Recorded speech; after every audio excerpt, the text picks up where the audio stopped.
अस्सलाम वालेकुम नाज़रीन, आप देख रहे हैं प्रोग्राम सिटी एट 10। मैं हूं आपके साथ आपकी मेज़बान रबिशा कमल। सबसे पहले आज की जो टॉप स्टोरी है उस पर भी नज़र डालेंगे, लेकिन उससे पहले जो हमारी कहानियां हैं, जो कि मोटिवेशनल स्टोरीज़ इनको हम कहते हैं, उनको सुनेंगे ताकि हम जो है वो कहानी सुनने का सिलसिला और सुनाने का सिलसिला भी जारी रहे और साथ साथ उनसे हम सब बहुत कुछ सीख भी सकें।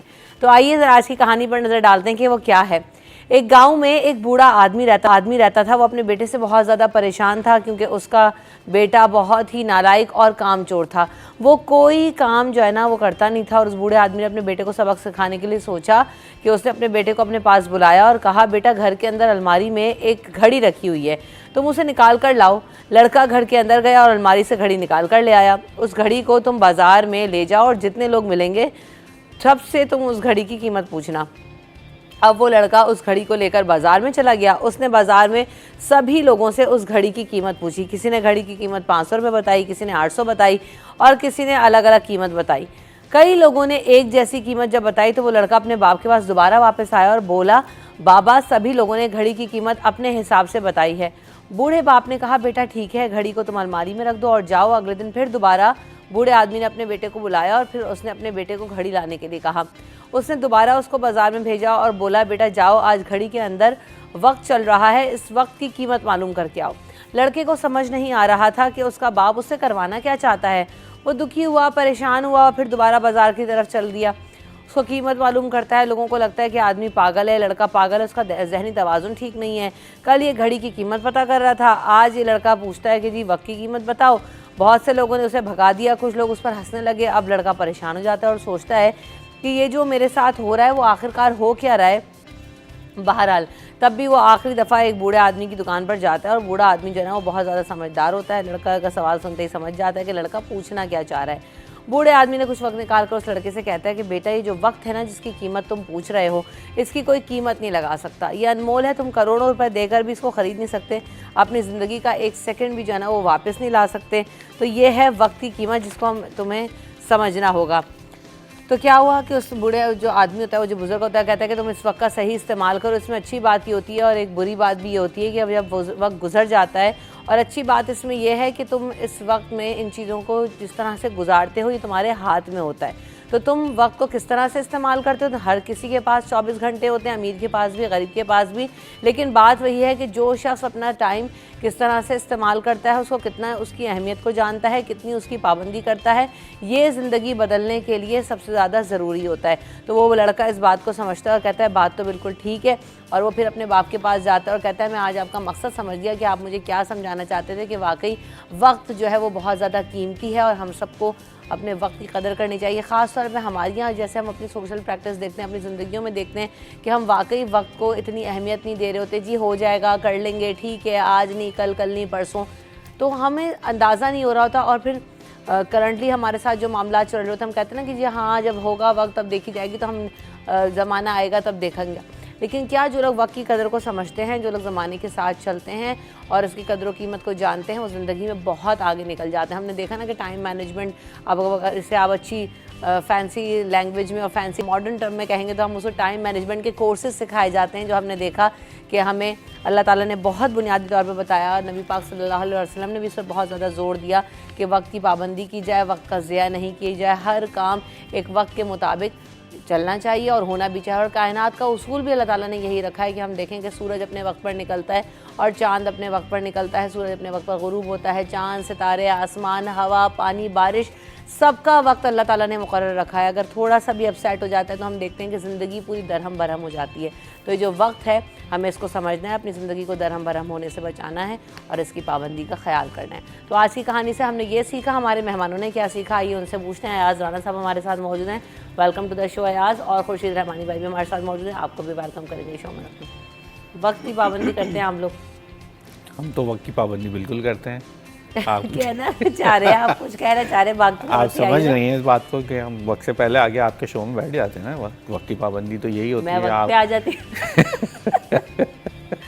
अच्छी बात है। वक्त की पाबंदी नहीं, मुझे वैसे ये चीज़ें आपको ना आप स्कूल में या आपकी जो स्कूलिंग है, ये चीज़ आपको इसीलिए वक्त की पाबंदी में आप देखें बच्चों को बड़ी पनिशमेंट मिलती है शुरू से ही। ये एक बेसिक आपकी तालीम होती है जो आप स्कूल से सीखते हैं, वक्त की पाबंदी। क्योंकि पेरेंट्स जो हैं वो तो अपने बच्चे के लाड प्यार में रहते हैं, लेकिन जो वक्त की पाबंदी का जो सबसे ज़्यादा आपके अंदर जो आदत डाली जाती है वो आपको स्कूल से डाली जाती है कि वक्त पे वहाँ पे पहुँचना होता है, वक्त पे वहाँ छुट्टी होती है, वक्त पे आपका ब्रेक होता है, वक्त पे आपका एक सर्टेन पीरियड होता है, खेलने का वक्त अलग होता है। तो टाइम मैनेजमेंट, वक्त कितना किस चीज़ के लिए कितना देना चाहिए वो स्कूलिंग आपको सिखाती है। तो मुझे अल्हम्दुलिल्लाह स्कूल से ही आदत है, जब से ऐसा लग रहा है कि स्कूल ज्वाइन किया था, जब से जा रहे हैं सुबह उठने की आदत है वो आज तक, क्योंकि जहाँ भी नौकरी की सुबह की नौकरी की तो सुबह उठने की आदत है।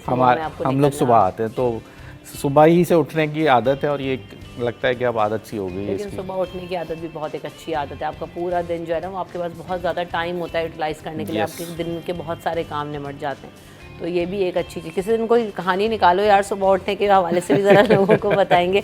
तो खुर्शीद भाई, आप वक्त की पाबंदी का ख्याल करते हैं और किस तरह से बच्चों को ट्रेन करते हैं? कभी कभी पाबंदी वक्त की वजह से जो है ना वो ताख़ीर हो जाती है, कुछ ज़रूरी वजूहात की बिना पर। देखें, एक हदीस का मफ़हूम है कि बुरी कल उम्मती फ़ी बकूरिहा, कि अल्लाह के नबी अकरम सल्लल्लाहु अलैहि वसल्लम ने फरमाया कि मेरी उम्मत की जो खैर है वो सवेरे में है। तो एक बड़ी ज़ुमाने बात भी है, लेकिन बड़ी वाज़े इसमें मिसाल दी गई है कि मेरी उम्मत की खैर सवेरे में है। इसी तरह सूरह असर है, वल अस्र इन्नल इंसान लफ़ी खुस्र इल्लल लज़ीना आमनू व अमिलुस सालिहात व तवासौ बिल हक़्क़ि व तवासौ बिस सब्र। अल्लाह ताला ख़ुद उस कुरान पाक में फरमाते हैं कि कसम असर की, बेशक इंसान खसारे में है और जो लोग मान लाए, अल्लाह की नेक अमाल करते रहे, सब्र करते रहे, सब्र की तलकीन करते रहे। तो अल्लाह ताला ख़ुद कुरान में कसम उठा रहे हैं कि जो वक्त है उसकी बड़ी अहमियत है। और इसी तरह एक तफ़हीम के अंदर मैंने पढ़ा कि एक शख्स जो है वो आवाज़ लगा रहा था बर्फ़ की सील की तरह कि रहम करो उस शख्स पर जिसका सरमाया बर्फ़ की सील की तरह घुलता चला जा रहा है। तो वक्त की जो अहमियत है उसको उस शायर ने उसमें उस छोटी सी मिसाल में कूज़े में बंद कर दिया उस समंदर को, कि रहम करो उस शख्स पर जिसका सरमाया इस बर्फ़ की सील की तरह घुलता चला जा रहा है। तो ज़िंदगी हमारी मुसलसल कम होती चली जा रही है। अगर इस वक्त को सही तरीके से इस्तेमाल कर लेंगे, इसकी मैनेजमेंट सही कर लेंगे, वक्त की तरजीहात बना लेंगे, अपनी कामों की तरजीहात बना लेंगे, तो यकीनन तौर पर हम ज़िंदगी के बहुत सारे जो अचीवमेंट्स हैं, देखिए अल्लामा इकबाल के पास भी यही 24 घंटे थे, हकीम मोहम्मद सईद के पास भी 24 घंटे थे। इसी तरह बहुत सारे मुफक्किर हैं, मुफक्किर इस्लाम है और दूसरे और जो राइटर्स ऑथर्स हैं उनके पास यही 24 घंटे मिलते हैं। लेकिन आप देखिए उनका काम कितना है कि हकीम सईद की पूरी ज़िंदगी आप उठा के देख लीजिए कि उन्होंने एक पूरा इदारा खड़ा कर दिया, किताबों की एक बड़ी फहरिस्त है जो उनकी लिखी हुई है। उसके अलावा वो रोज़ाना की बुनियाद पे स्क्वैश खेलते थे, खाना भी वक्त पे खाते थे। उसके अलावा मैंने जब उनसे उनके एक पर्सनल असिस्टेंट से पूछा तो कहना है हकीम साहब मुल्क के दीगर मतब पर भी वक्त से 10 मिनट पहले पहुंचते थे अपने।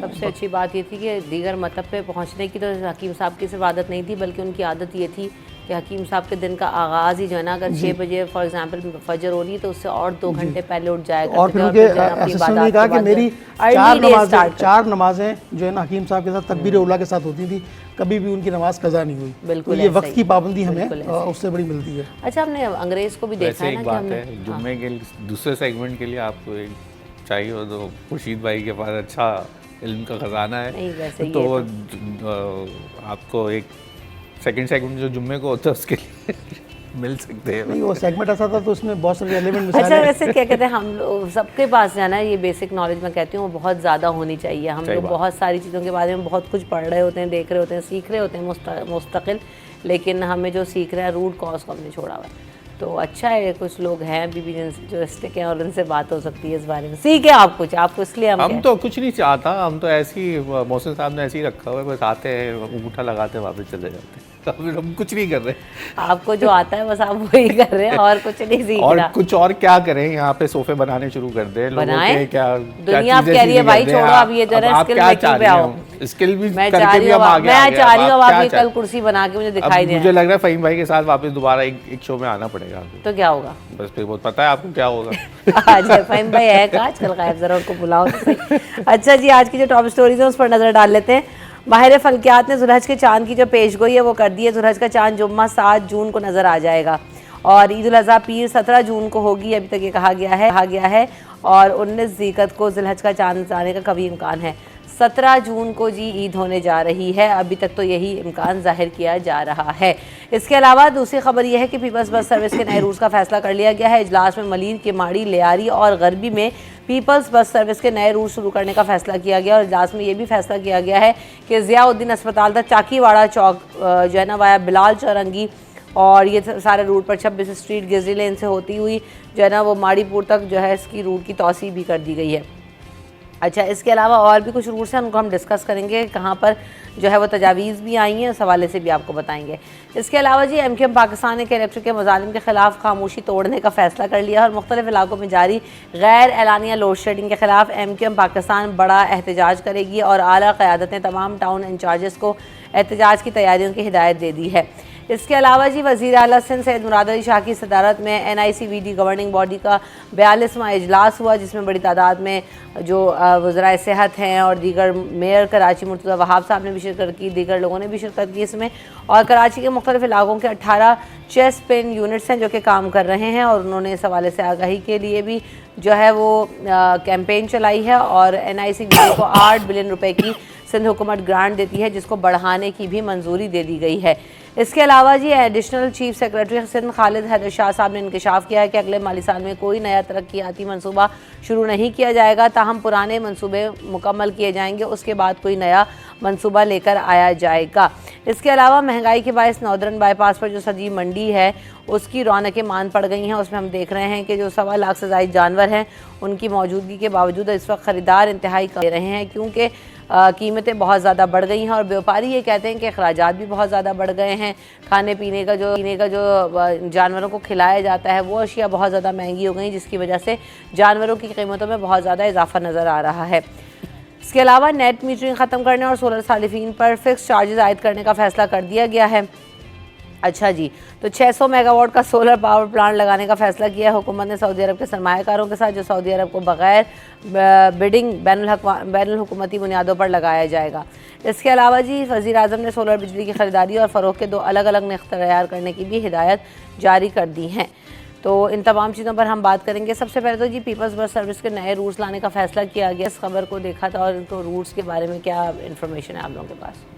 अच्छा जी, ये जो मुझे जो इसमें रूट अच्छा लगा वो था जो किमाड़ी से शुरू हो रहा है और तमाम लियारी, मलीर, नयाबाद ये सब होती हुई जो आ रही है वो इलाके हैं जहाँ पे इस वक्त बसें तो क्या वहाँ चिंची पे लोग सफ़र करने को ज़्यादा तरजीह दे रहे हैं, लेकिन मसला सारा ये है कि ये बसेस वहाँ जाएंगी जिन इलाकों के इसमें दफ़ा नाम सामने आए। एक तो वहाँ का इंफ्रास्ट्रक्चर आपको देखना पड़ेगा ताकि वो थोड़ा सा बेहतर हो जाए ताकि ये बसें वहाँ जाएं और उनको डैमेज ना हो। बड़े गुंजान आबादी वाले ये इलाके हैं, यहाँ ट्रैफिक का बड़ी अबतर सूरत हाल है। जहाँ अगर लियारी की अगर हम बात करें, जो ये नए रूट्स हैं, ये ज़ियाउद्दीन और चाकीवाड़ा वाला रूट जो है वो बहुत बेहतरीन रूट होगा, लेकिन बात वही है कि उसके बाद आगे वही चाकीवाड़ा जाने के बाद जहाँ पहुँचेगा तो वहीं फिर वही सारा सिलसिला के चोकिंग पॉइंट्स बनेंगे, लोग परेशान होंगे। ट्रैफिक का मुतबादिल किस तरीके से ये रूट्स अनाउंस कर दिए, लेकिन किस तरीके से इसके ऊपर अमल दरामद होगा ये भी एक चैलेंजिंग है, क्योंकि वहाँ पर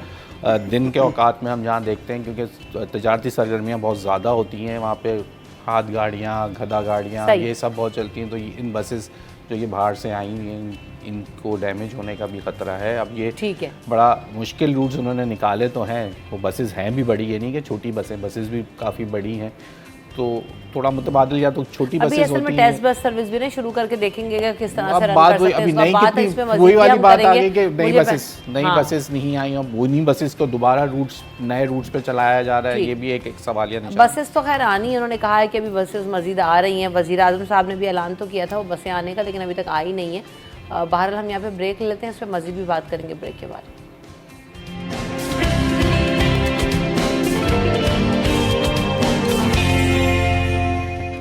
वेलकम बैक इन सिटी 10। तो जनाब हम बात कर रहे हैं पीपल्स बस सर्विस के नए रूट्स का फैसला तो किया गया है, लेकिन ये जो रूट्स हैं जैसे अभी अयाज ने भी हमें बताया और तरह से हम ये भी देख रहे हैं कि लियारी तक मलीर जो है वो भी नया रूट शुरू करने की बात तो हो रही है। साथ साथ जो है गरीबाबाद से यूसुफ गोड बल्दिया टाउन तक भी पिंक बस चलाने की भी तजवीज़ दी गई है और ये सारे रूट्स है ना वो मलीर से स्टार्ट हो रहे हैं। तो ये क्या है, हमने पहले भी मैंने जिक्र किया था, हॉक्सबे टू सदर भी है भाई। हॉक्सबे टू सदर जो है ये एक अच्छा रूट, मुझे जो अच्छा लगा ये रूट बहुत अच्छा है क्योंकि बहुत दूर दराज के लोगों के लिए कनेक्टिविटी होना बहुत जरूरी है। मंगोपीर था बनारस, ये भी बहुत अच्छा रूट है।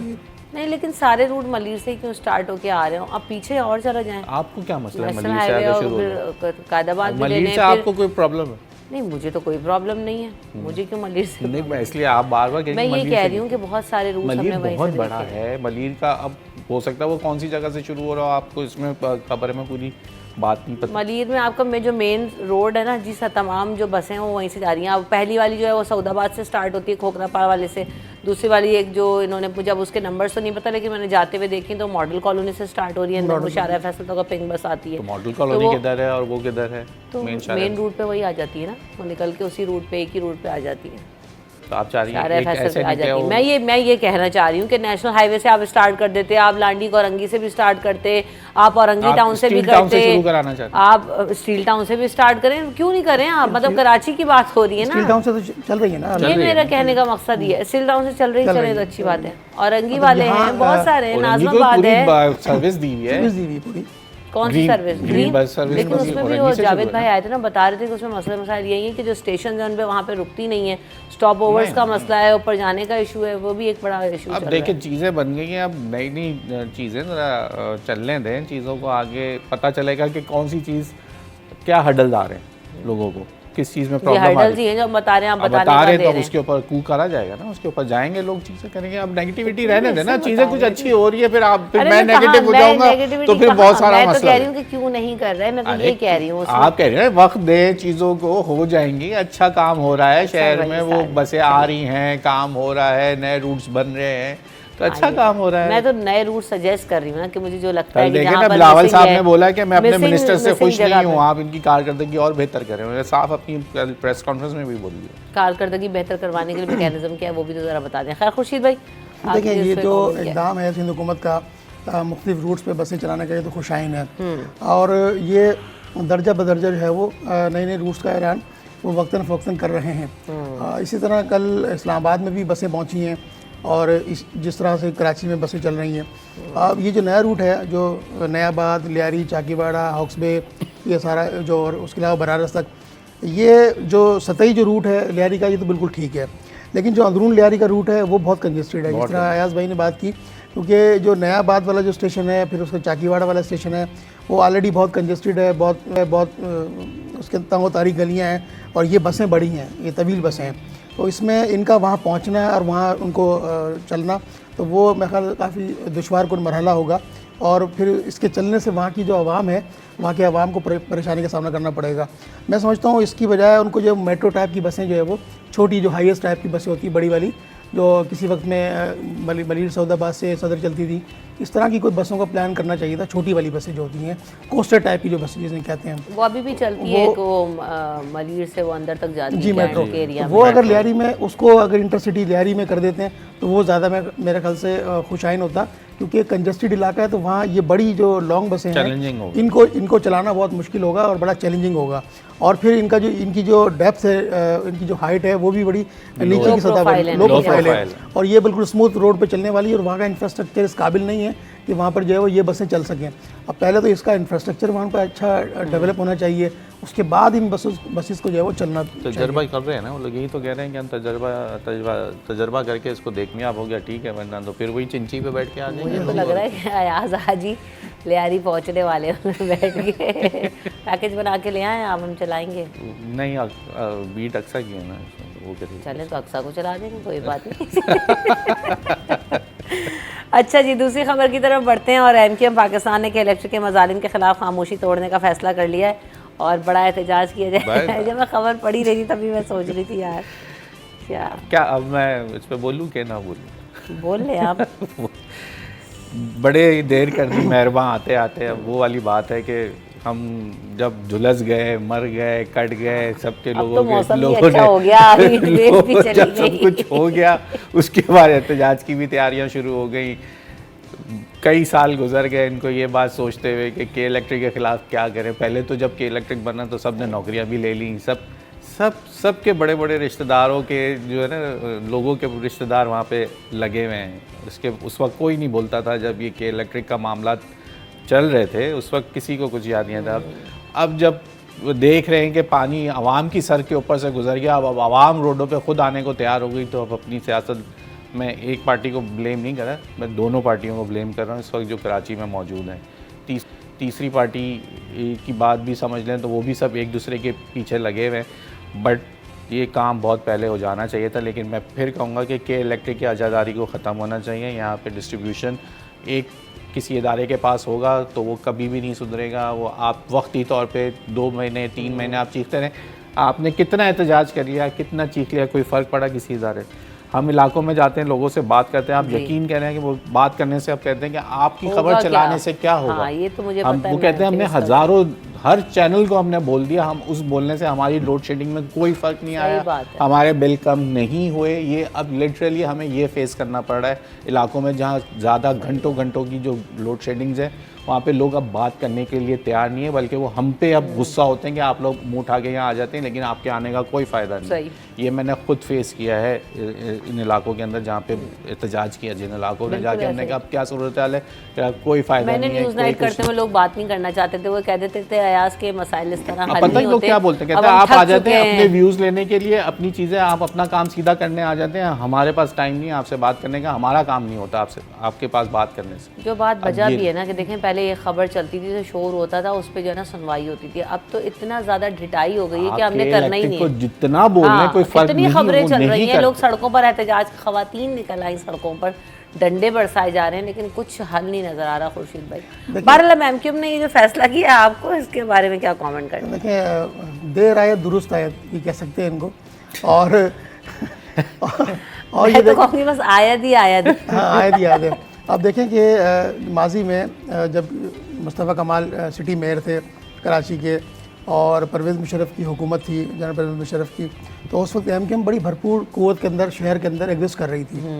तो ये फ़ैसला उस वक्त करना चाहिए था, और जब इसकी नजकारी हो रही थी उस वक्त ये फ़ैसला करना चाहिए था कि हम कराची के आवाम के साथ एक धोखा कर रहे हैं, और ये धोखा फिर बाद में हमें बहुत सताएगा। और अब ये सूरत हाल है जब एमक्यूएम के लोग या कोई भी सियासी जमातों के लोग जब अपने कॉन्स्टिट्यूंसी में जाते हैं वोट लेने के लिए, सबसे पहले उनसे सवाल यही होता है कि भाई के इलेक्ट्रिक की जो बदमाशी है वो ख़त्म होनी चाहिए। फिर उस इलाके में अगर 100 अफराद रहते हैं तो 3 अफराद जब बिल जमा करवा रहे हैं, 97 अफराद को उसका जुर्माना क्यों भरना पड़े। ये गैर एलानी लोड शेडिंग है, उसका सिलसिला है। तो एमक्यूएम ने अभी फ़ैसला किया है, फ़ैसला तो ठीक है, चलें कर रहे हैं, आवाम के उसकी पॉजिटिविटी में किया है, लेकिन ये फ़ैसला बहुत देर से किया है, मतलब मुख्तलिफ़ हुकूमतों का हिस्सा रहे, सूबाई हुकूमत का हिस्सा रहे, उस वक्त ये फ़ैसला बज़ौर क़ुव्वत किया जा सकता था। लाइन ऑर्डर की सूरत इनके पास थी, वज़ीर दाखिला इनके पास था, उसके अलावा पूरी सूबाई कैबिनेट के अंदर बड़ी क़ुव्वत मौजूद थी। और फिर पावरफुल मेयर जिसे कहते हैं, मुस्तफ़ा कमाल का दौर जो था वो बड़ा पावरफुल दौर था। बिलाशुबा उसमें तरक्याती काम हुए हैं, इसमें किसी को इनकार नहीं है, ब्रिजेस बने हैं, उसके अलावा दीगर इनिशिएटिव्स लिए गए शहर के अंदर।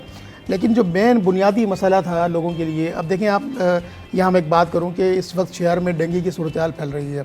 अब जो इंडिकेटर्स हैं कि वो कहते हैं भी घर की खिड़कियों को बंद रखें हैं, दरवाजे हैं, लेकिन अब दरवाजे बंद रखें तो लाइट नहीं होती, तो शहरी क्या करें।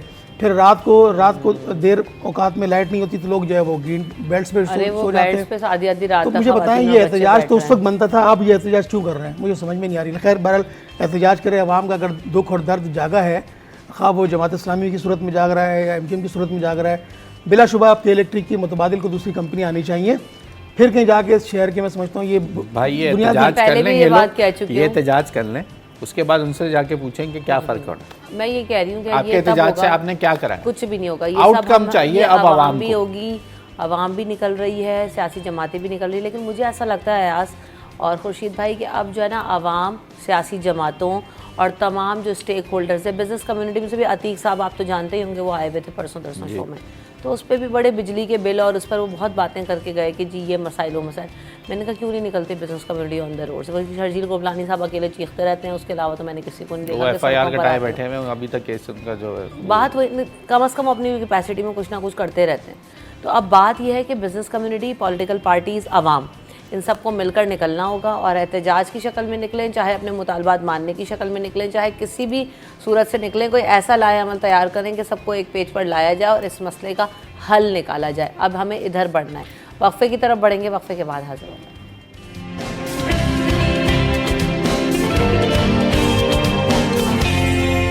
Welcome back in city at 10। तो जनाब आगे बढ़ते हैं अगली खबर की तरफ। वज़ीर आला सिंध सैयद मुराद अली शाह की सदरत NICVD गवर्निंग बॉडी का 42वां इजलास भी हुआ। इसमें बड़ी तादाद में लोगों ने शिरकत की, लेकिन इसमें एक अच्छी खबर ये भी है कि वो कहते हैं कि सिंध हुकूमत NICVD को 8 बिलियन रुपए की ग्रांट देती है, जिसको बढ़ाने की भी मंजूरी दी है। 18 चेस्ट पेन यूनिट्स हैं, काम कर रहे हैं।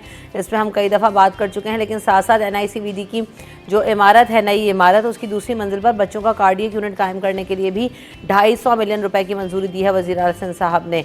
और MRI मशीन ख़रीदने की भी मंजूरी दी है। NICVD तो वैसे भी अच्छा काम कर रहा है खुर्शीद भाई, और इस वक्त इसकी ग्रांट में भी जो है वो इजाफा किया गया। आप क्या समझते हैं कि कितना अच्छा है? और अभी जो मज़ीद इसमें कहा गया कि यूनिट्स का इजाफा किया जाएगा बच्चों के लिए भी, MRI मशीन भी और ज़िंदगी गुजारने के लिए दिल का सेहतमंद होना बहुत ज़रूरी है। बिल्कुल ऐसे है, वो खाओ दिल और दिमाग दोनों का, खाओ किसी भी सतह पर हो, यूनिवर्सिटी लाइफ से लेकर प्रोफेशनल लाइफ तक दिल का सेहतमंद होना ज़रूरी है। बिल्कुल। और जहाँ तक बात NICVD की हो रही है, तो NICVD मैं समझता हूँ सिंध हुकूमत का ये वो लाइफ में वैसे ना दिल बड़ा सही रहता है, दिल लगा रहता है ना किसी ना अच्छी बात और आई लाइक इट। ये जो मैं समझता हूँ सिंध हुकूमत का बड़ा अच्छा एहसन इकदाम है यानी ये आपकी अच्छी रही है NICVD। अल्लाह का बहुत और इसमें जो सबसे बड़ा जिसकी कमी महसूस की जा रही थी यहाँ पे कराची में, वो है बच्चों का जो कार्डियक सेक्शन। वो यहाँ नहीं था, क्योंकि छोटे बच्चों के दिल में सुराख होते हैं। कोई चाइना जा रहा है, कोई भारत जा रहा था, तो एक बड़ा नाजुक मरहला होता है, बच्चों का बड़ा हसास मामला होता है। उसकी कमी महसूस की गई थी गुज़िश्ता कई सालों से। उसकी फिर सिंध हुकूमत की जो सिंध काबीना है उसने इसकी मंजूरी दी, नई इमारत बन रही है और 18 चेस्ट पेन यूनिट बन रहे हैं। उसके अलावा सिंध भर के जो बड़े जो अजला हैं, नवाबशाह है, सक्खर है, मिट्टी है, टंडो मोहम्मद ख़ान है, हैदराबाद है, वहाँ पर ये चेस्ट पेन यूनिट बड़े अच्छे तरीके से काम कर रहे हैं और बग़ैर किसी सिफारिश के काम कर रहे हैं। तो और उसके अलावा जो यहाँ कैपेसिटी थी, जो मेन जो NICVD है, उस कैपेसिटी को भी इन्होंने थोड़ा सा कवर करने की कोशिश की है। जो दीगर जो उनके चेस्ट पेन यूनिट है वहाँ वो उसको शिफ्ट किया है। और फिर सिंध हुकूमत ने ये किया कि जो चेस्ट पेन यूनिट है उनको भी बड़ा वेल डेवलप किया है कि वहाँ पर जो इनिशियल अगर कोई पेन का पेशेंट वहाँ चला जाता है तो वो उसको फौरी रिलीफ करके, अगर वो क्रिटिकल है तो फिर वो यहाँ देन शिफ्ट कर देते हैं उसको। बहुत अच्छा काम, बहुत अच्छा है। इसके अलावा पूरे पाकिस्तान से यहाँ मरीज़ आते हैं। इसके अलावा आज़ाद कश्मीर से, इस्लामाबाद से, पंजाब के दीगर शहरों से, इसके अलावा बलूचिस्तान से भी यहाँ मरीज़ आते हैं। और तरजीह बुनियाद इनकी ये होती है कि पेशेंट की कंडीशन क्या है, मतलब बिला तफरीक यहाँ पर ये खिदमत कर रहे हैं ये पेशेंट्स के लिए। ये एक बड़ा पॉजिटिव साइन है कि सिंध हुकूमत के पास एक ऐसा स्टेट ऑफ द आर्ट मनसूबा मौजूद है जिसमें NICVD शामिल है। उसके अलावा गंबट की अगर बात करें, जहाँ जिगर की पेवनकारी होती है, वो भी एक state of the art institute है जहाँ पर पेवनकारी होती है, लीवर ट्रांसप्लांट होता है और लीवर से मतलब दीगर जो उसके अमराज हैं, लीवर कैंसर है, उसके अलावा और ट्रीटमेंट है, वो बड़ी ज़बरदस्त तरीके से होती है। तो ये तो एक बड़ा खुशाइन मामला है सिंध हुकूमत का, जिसको जितना सराहा जाए वो कम है। सही, बिल्कुल ऐसा ही है। हम ये देखते हैं ना कि अयाज उमूमन परसेप्शन ये है कि जी सरकारी अस्पताल है जी, पैसे नहीं लेंगे तो इलाज की सहूलियात भी अच्छी नहीं होंगी, या सफाई सुथराई ख़ास तौर पे, या स्टाफ का बिहेवियर अच्छा नहीं होगा, यही सबसे ज़्यादा कंप्लेंट्स आती हैं। तो ये सब चीज़ों में मैंने देखा है कि NICVD में जो है ना वो आपको खासा फ़र्क नज़र आता है और बहुत अच्छा, आपको किसी भी प्राइवेट हॉस्पिटल से कम आपको ट्रीटमेंट नहीं मिलता। बहुत सारे जानने वालों में होता है ना कार्डियक इशूज़ हो रहा है, मैं कहती हूँ NICVD लेके जाएँ, तो सबसे पहले कहते हैं यार नहीं वहाँ कौन जाएगा, जिना कौन जाएगा, NICVD क्यों जाए। तो मैंने कहा भाई आप जाके देखें, क्योंकि हम गए हैं तो हमें पता है। तो लोग अभी भी वो ट्रस्ट लेवल नहीं बिल्ड हो रहा। लेकिन वहाँ की मुझे सबसे अच्छी चीज़ ये लगती है कि वहाँ के जो यंग डॉक्टर्स हैं बड़े कॉम्पिटेंट, बहुत अच्छे और अपनी ज़िम्मेदारी को समझते हुए, मैंने जितने वहाँ के यंग डॉक्टर्स देखे हैं बहुत अच्छे डॉक्टर्स हैं जो इस वक्त इसको संभाल रहे हैं। सबसे अहम चीज़ ये होती है जहाँ आपके पास इंफ्रास्ट्रक्चर जो चीज़ें हैं मौजूद, बिल्डिंग मौजूद है, वहाँ के डॉक्टर्स भी अच्छे होना ज़रूरी है। तो ये एक बहुत अच्छी चीज़ है कि वहाँ के जो डॉक्टर्स हैं उनका एटीट्यूड बहुत अच्छा है मरीज़ के साथ। वो जहाँ देखते हैं, कोई बिल्कुल इनकी वाली बात मैं सेकंड करूँगा कि वो किसी रंग और नस्ल को नहीं देखते। कौन आया है, चेस्ट पेन का आया है, वो फौरी इमरजेंसी में उसको ट्रीट किया जाता है। अगर फौरी तौर पे ऑपरेट करना है तो उसके लिए स्टंट डालने के लिए भी उनको देर नहीं लगाते। मैंने कुछ जानने वाले ऐसे डॉक्टर्स हैं जिनसे बात हुई है, दिन के कई 100 ऐसे वो अपने दिन में स्टंट्स लगा रहे हैं और तेज़ी से वो काम करते हैं क्योंकि उनके पीछे बैकलॉग इतना है, यानी इतने लोग हैं कि वो लाइन में लगे हुए जिनके काम हो रहे हैं, तो वो अपनी जिम्मेदारियों से पीछे नहीं है। उसी तरीके से हुकूमत भी उनका साथ दे रही है, उनकी ग्रांट्स, उनकी चीज़ें, उसको जहाँ जिस चीज़ की ज़रूरत है वहाँ पे जो मशीन इक्विपमेंट है वो भी स्टेट ऑफ द आर्ट ही है, बिल्कुल जिस तरीके से होना चाहिए। कोई चीज़ में ऐसी चीज़ नहीं है। बस वहीं फिर बात आ जाती है जो लोग वहाँ जा रहे हैं उनके अटेंडर वो थोड़ा सा ख्याल करें वहाँ की सफाई सुथराई, जहाँ उनकी जिम्मेदारी है, आप पे भी बनती है कि जगह जगह पान की पीक ना नहीं, थूकें, ऐसा नहीं कचरा है। ना फेंकें। सफाई है जो तो लोग बाहर ख्याल बैठते हैं करें। लोग, मैंने देखा है कुछ थोड़े से जो लोग, आप अंदर की बिल्डिंग के अलावा बाहर है ना, हाँ, जो बाहर लोग का है। बैठे होते हैं, मेन एंट्रेंस को ही देख के लोग डर जाते हैं, अरे यार हम यहाँ जाएंगे। आप अंदर तो जाएं, अंदर जाके देख, काफ़ी फ़र्क है बिल्कुल चीज़ों ऐसा ही में, है। वो काम कर और रहे हैं। इसमें एक और अच्छी चीज़, नई चीज़ डेवलप की है, नए काम हो रहा है, उसको नया बनाया है, नई बिल्डिंग भी बन रही है, तो बहुत अच्छा इकदाम है, इस पर हम सराहना चाहिए। बिल्कुल ऐसे ही यंग डॉक्टर्स की बात की तो यंग डॉक्टर्स के साथ साथ जो ओवरऑल जो कोर टीम है ना, हम कहते हैं कि कोई भी मैनेजमेंट हो या जो भी इस इदारे को रन कर रहा होता है, उसका तजुर्बा और उसका जो है ना एक्सपोजर बहुत मैटर करता है। तो डॉक्टर सुहेल जो इस वक्त CEO हैं नए CBD के, और इसके अलावा डॉक्टर फवाद उनकी टीम का हिस्सा हैं, और बहुत सारे डॉक्टर्स, उनसे भी पर्सनली मुलाकात हुई, और जब उन्होंने विज़िट कराया, चीज़ें देखी, तो वो डॉक्टर सुहेल अपने 8 लोगों के साथ जो है वो बाहर से वापस आए to serve here in Pakistan, और वो फिर वो जो काफ़ी साल तक वहाँ पे प्रैक्टिस करते रहे, अब यहाँ पर आते हैं उन चीज़ों को इम्प्लीमेंट भी कर रहे हैं जो ज़ाहिर है वहाँ से अपना एक्सपीरियंस लेकर आए, और हमें उन चीज़ों का जो है ना इम्पैक्ट नज़र भी आ रहा है। तो यही चीज़ होती है तो ना, जो overall- नीचे वाले जो डॉक्टर, यंग डॉक्टर्स, उन्हीं से, इन्हीं को बिल्कुल ऐसे ही। आइडियलाइज करके और सीखते एक हैं, चीज़ और वहाँ फिर पर वो एक आपको बड़ी फ़ायदा होता है। बिल्कुल ऐसे ज़बरदस्त ही। चीज़ ये है कि रमशा वहाँ का जो डॉक्टर है वो शाम को किसी प्राइवेट क्लिनिक में नहीं बैठता।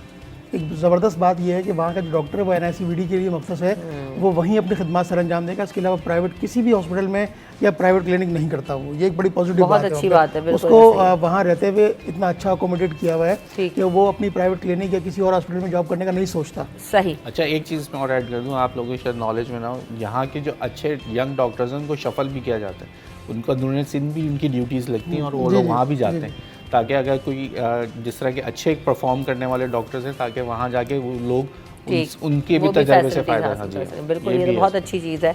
अच्छा, आगे बढ़ते हैं। Additional chief secretary Khalid Haider Shah साहब ने इंकशाफ किया कि अगले माली साल में कोई नया तरक्याती मनसूबा शुरू नहीं किया जाएगा और पहले पुराने मनसूबे मुकाएंगे, और 2023 और 24 से कबल जारी हैं जो मनसूबे, अगर उनकी ज़रूरत हुई तो उन पर उन्हें रिवाइज़ भी किया जा सकता है, लेकिन पहले माली साल में इनको शामिल किया जाएगा, और आइंदा जो स्कीम्स हैं उनके लिए आइंदा साल 60 से 62 अरब रुपए दरकार होंगे।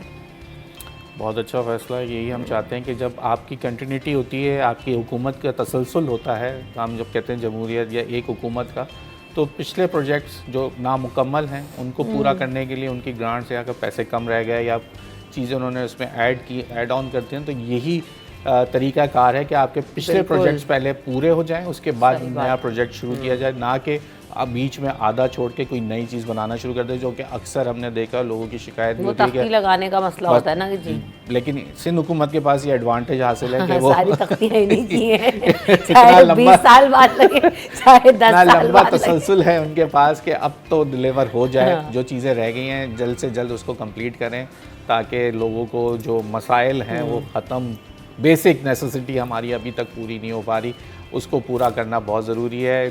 तो काइंडली ये तो मेरी दरख्वास्त ही रहती है कि हुकूमत के आला ओहदेदारान से कि जो हुकूमत आपके जो पुराने प्रोजेक्ट्स हैं उनको जल्द से जल्द मुकम्मल कर लें। मानसून आ रहा है, जो प्रोजेक्ट्स आपके ख़ासकर नालों के हवाले से हैं और जो सफाई के हवाले से हैं उनको पूरा कर लिया जाए। बिल्कुल ऐसा ही, हम इसमें मज़ीद भी बात करेंगे लेकिन वक्फे के बाद।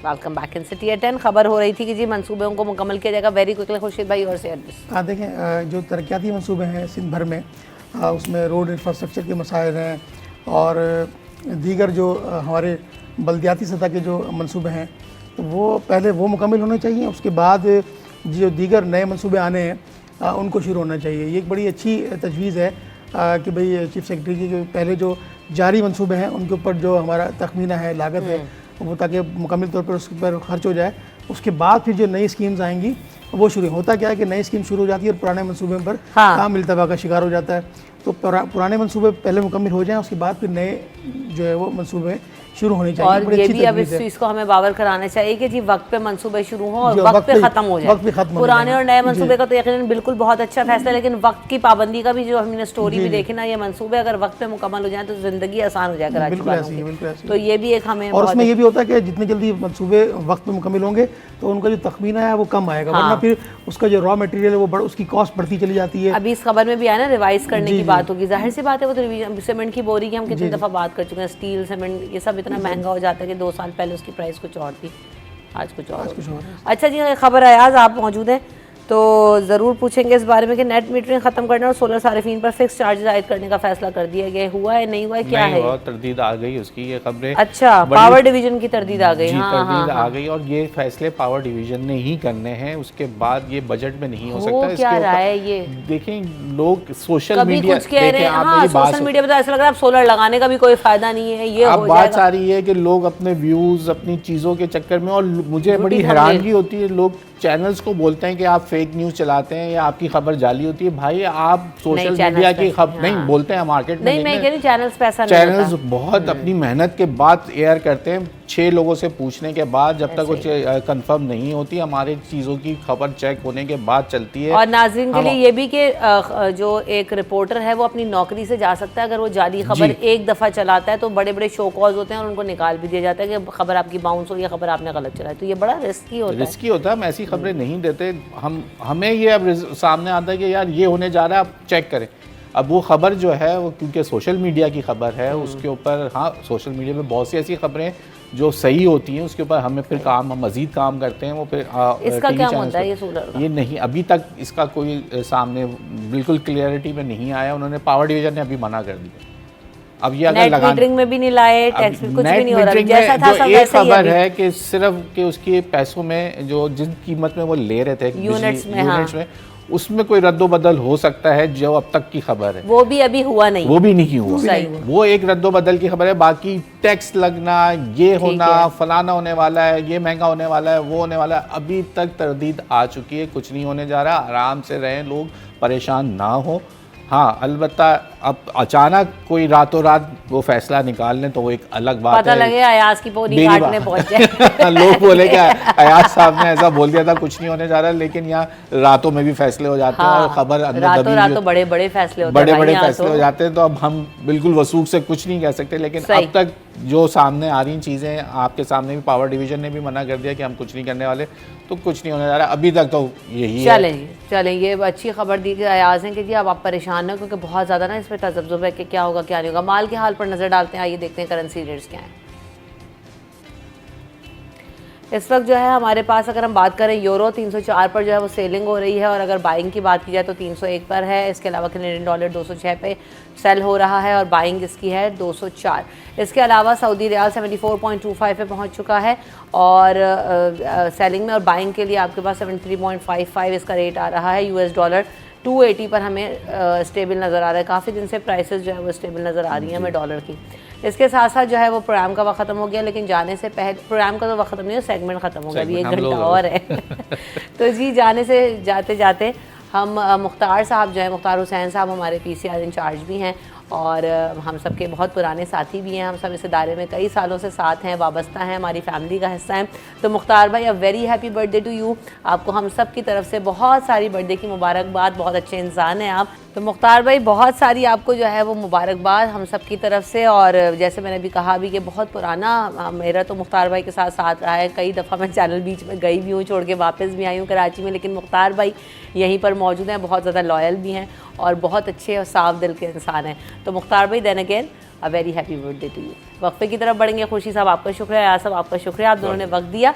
हम यहाँ पे वक्फे के बाद हाजिर होंगे अपने अगले सेगमेंट में।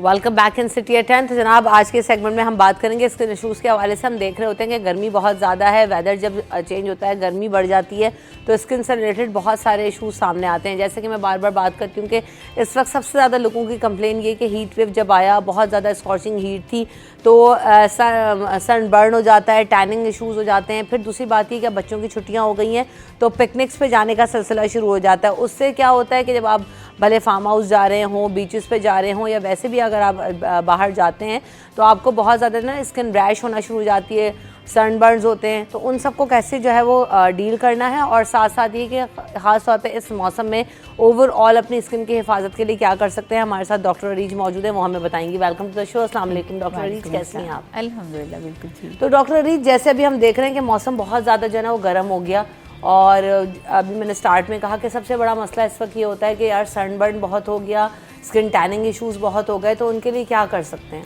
देखिए, सबसे ज़्यादा इम्पॉर्टेंट तो यही होता है कि प्रिवेंशन। अब हर बंदे को ये पता है कि हमें इशू होता है, सबसे बेहतर ये होता है कि जब आप घर से निकलें तो सन ब्लॉक्स आपकी जो प्रोटेक्शन है वो बड़ी अच्छी और हैवी किस्म की होनी चाहिए।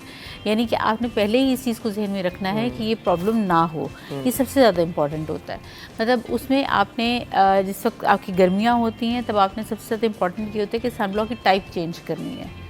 ठीक है, आपने जिस वक्त सर्दियों के अंदर आपके ऑयल बेस्ड होते हैं, इसके अंदर अब आप लेंगे सीबम कंट्रोल, ये बहुत इंपॉर्टेंट है। सीबम कंट्रोल आम यूजुअली लिखा होता है सन ब्लॉक्स पे, SPF 60+ होगा। ठीक है, इससे कम नीचे के सन ब्लॉक्स आप इस्तेमाल नहीं करेंगे।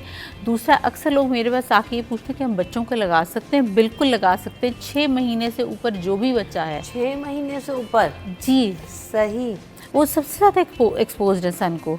क्योंकि हम लोग ये कह रहे थे ना यार इन बच्चों के स्किन पे तो कुछ भी ना लगाओ। नहीं, आपने पहली बात ये कि क्यों नहीं, कि वो उसकी प्रोटेक्शन के लिए, उसमें कुछ भी ऐसा नहीं है जो उसको हार्म करेगा।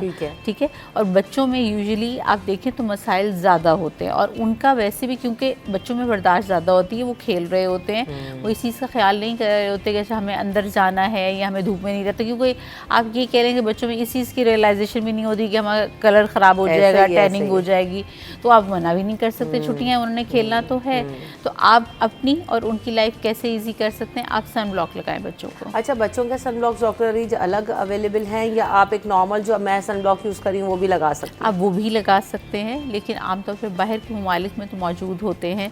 यहाँ पर अभी ये प्रॉब्लम है, लेकिन ऐसे ऑनेस्टली कोई डिफरेंस नहीं होता। ठीक है। ठीक है, आपने सिर्फ यही कहना है कि जो नॉन कमोडोजेनिक जो सन ब्लॉक्स होते हैं आप उनका इस्तेमाल करेंगे, बच्चों में भी और अपने लिए भी।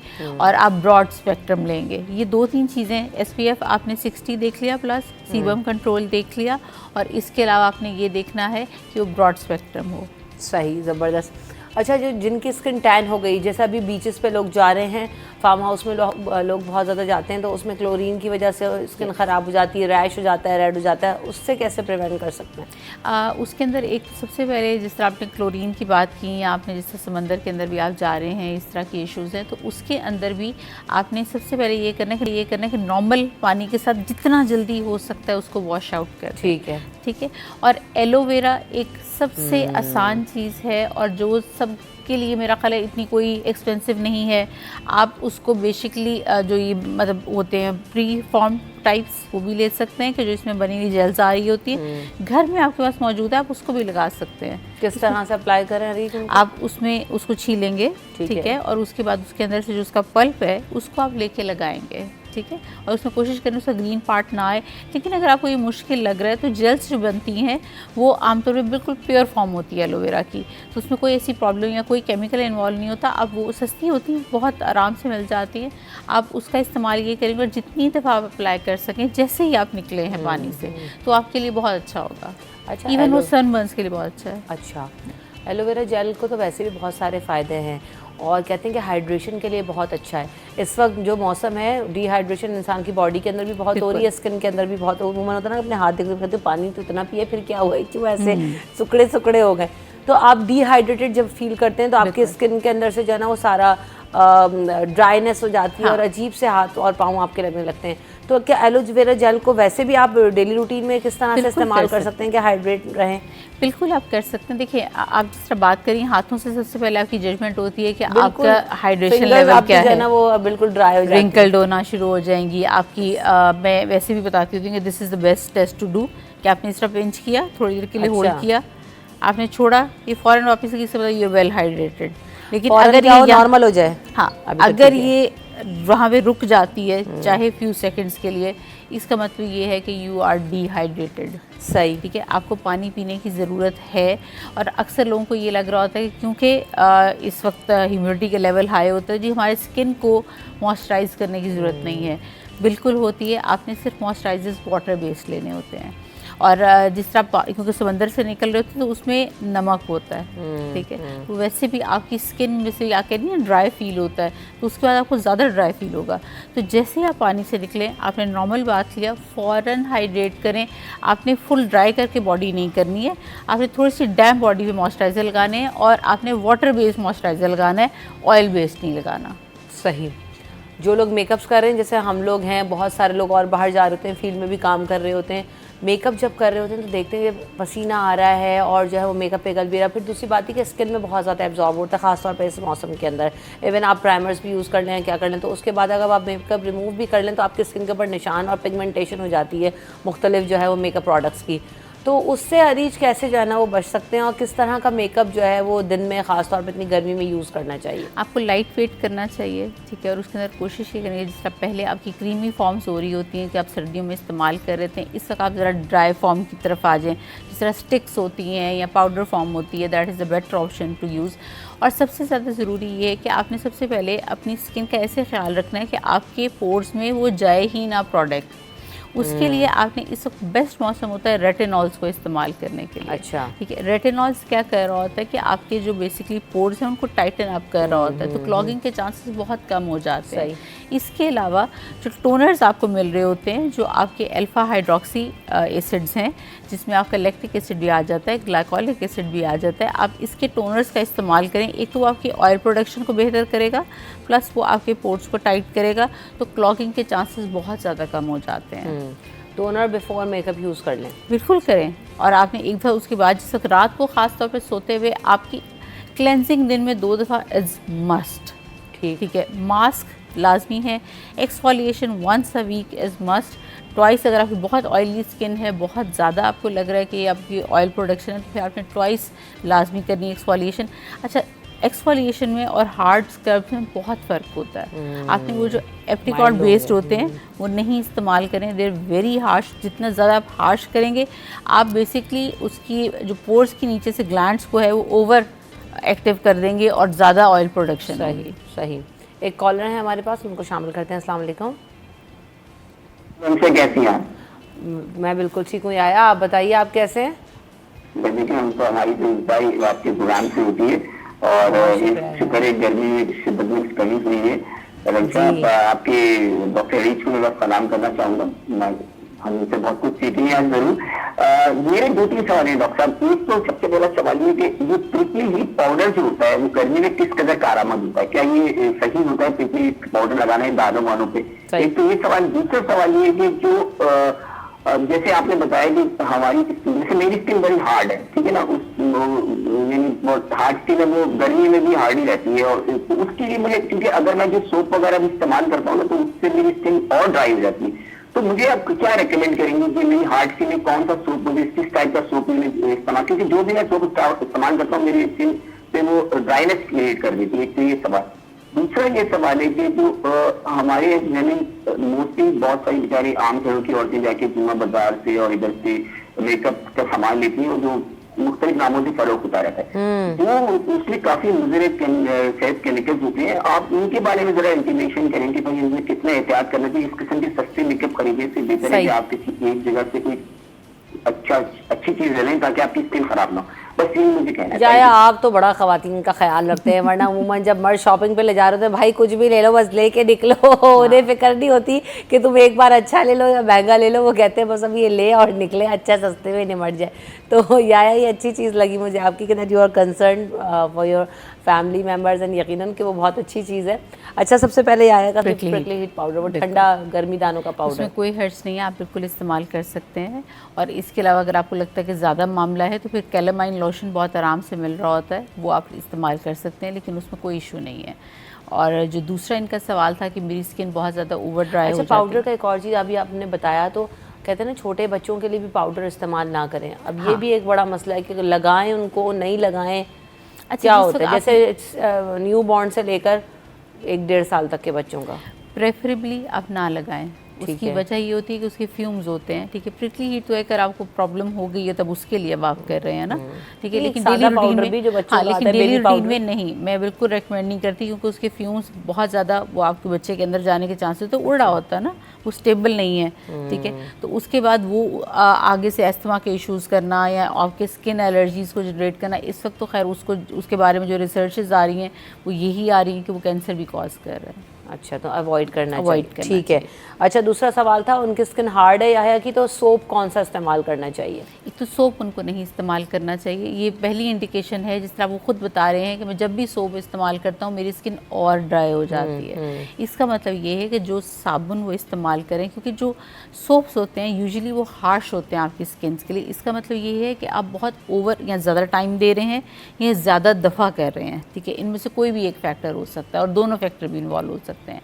आपने फेस वॉश इस्तेमाल करना है, ठीक है, और उसमें कोशिश करें कि जो जेंटल आपके फेस वॉश होते हैं वो आप इस्तेमाल करें। अगर आपका ड्राई स्किन का मामला है तो थोड़ा आप ऑयल बेस्ड भी इस्तेमाल कर सकते हैं, उसमें बिल्कुल कोई हर्ज नहीं है। और वही ज़रूरी है कि जैसे ही आपने फेस धोया, आपकी डैम्प स्किन है, आप उसी वक्त फ़ौरन मॉइस्चराइज़ करें। फुल आपने कम्प्लीटली उसको ड्राई नहीं करना, ठीक है। जो होता है ना पूरा ड्राई करके उसके बाद अब जब खुश्क होने लगी, खिंचाव आना शुरू हुआ, तब हम भर भर के मॉइस्चराइज़र लगाना शुरू कर देते हैं। सही। वो कोई अच्छा वक्त नहीं है। आपने मॉइस्चराइज़ हमेशा तब करना होता है जब आपकी स्किन डैम्प होती है। वो जो बॉडी बटर्स वगैरह होते हैं वो भी कहते हैं कि फौरी तौर पर आपने नहा के अप्लाई कर लें, हल्का हल्का सा पानी जब आपके स्किन पर, तो वो अच्छे पेनिट्रेट हो जाते हैं। लेकिन वो ज़रा सर्दियों में, गर्मियों में आपसे बेयर नहीं होगी, क्योंकि बॉडी बटर्स ऑयल बेस्ड हैं, तो वो क्लॉगिंग ज़्यादा करेंगे, आपको स्वेटिंग ज़्यादा होगी, वो आप अनईजी रहते हैं यूजुअली। तो इस वक्त तो आप जेंटल मॉइस्चराइजर्स पे ही रहें तो वो बेहतर होता है, लाइट। ठीक, एक और सवाल, अच्छा सोप के हवाले से वो ये भी पूछना था कि साथ ही अरीज के नॉर्मल स्किन वाले जो अभी बहुत सारे ना ब्यूटी सोप्स आ गए हैं मार्केट में, फेयरनेस के लिए अलग आ गए हैं, वाइटनिंग सोप्स अवेलेबल हैं, पपाया सोप तो फलाना, और चारकोल सोप्स, बहुत तरह के सोप्स हैं। वो आपके ब्यूटी को इन्हांस करने के लिए उसमें चीज़ें तो ऐसी लिखी होती हैं, तो वो सूटेबल होते हैं? आमतौर पे बहुत कुछ चंद ब्रांड्स हैं जिनको हम रेकमेंड करते हैं, लेकिन ज़ाहिर है मैं यहाँ पर उनका नाम नहीं ले सकती। लेकिन इसके अलावा कोशिश करें कि सोप्स का आप अवॉइड करें, क्योंकि उसके अंदर यूजुअली ऐसे एजेंट्स मौजूद होते हैं जनरली हर सोप में जो ड्राइनेस करते हैं। सही, तो इसलिए बेहतर होता है कि आप उनको अवॉइड करें। बॉडी पे कर लें लेकिन फेस को ज़रा थोड़ा छोड़ दें। सही। मेकअप प्रोडक्ट्स के हवाले से भी यहाया का एक सवाल था, लेकिन उस पर बात करेंगे आफ्टर दिस ब्रेक। अगर आपके भी कुछ सवाल हों तो आप हमारे पास लाइव कॉल कर सकते हैं, नंबर स्क्रीन पर आ रहा होगा, लेकिन वक्फे के बाद।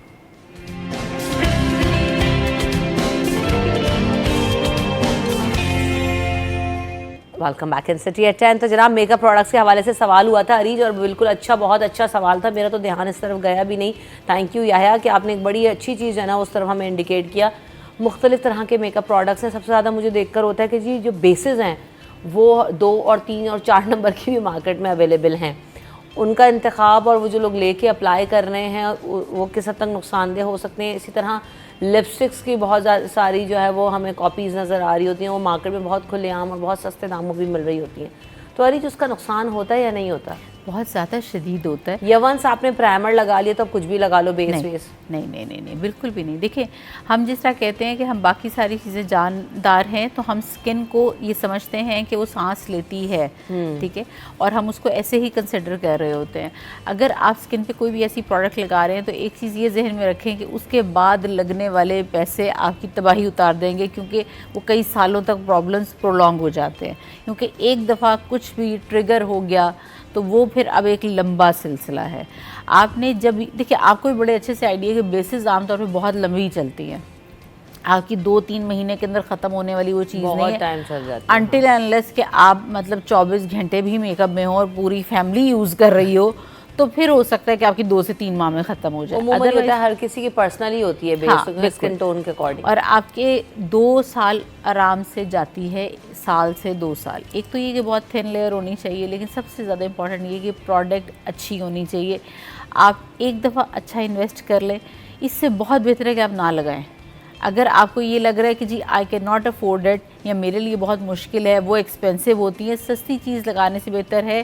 देखिए, आपको कॉपीज़ मिल रही हैं, बाज़ दफ़ा क्या होता है कि आपको कॉपीज़ भी अवेलेबल होती हैं कि नाम ऊपर वही लिखे हुए अच्छे ब्रांड्स के, लेकिन आपको ये समझने की ज़रूरत है कि वो सस्ती क्यों हो गई है, ठीक है। एक चीज़ कॉस्ट ही उतरी नहीं कर रही है, वो कैसे एकदम से जब आपके पास पहुंची है तो वो definitely it's a fake product, वो उसकी कोई कॉपी है और वो आपके लिए नुकसानदेह होगी, ठीक है। क्योंकि ज़ाहिर है जब अच्छी प्रोडक्ट्स इस्तेमाल हो रही होती है तो वो पॉसिबल नहीं होता कि वो आपको सस्ती मिले।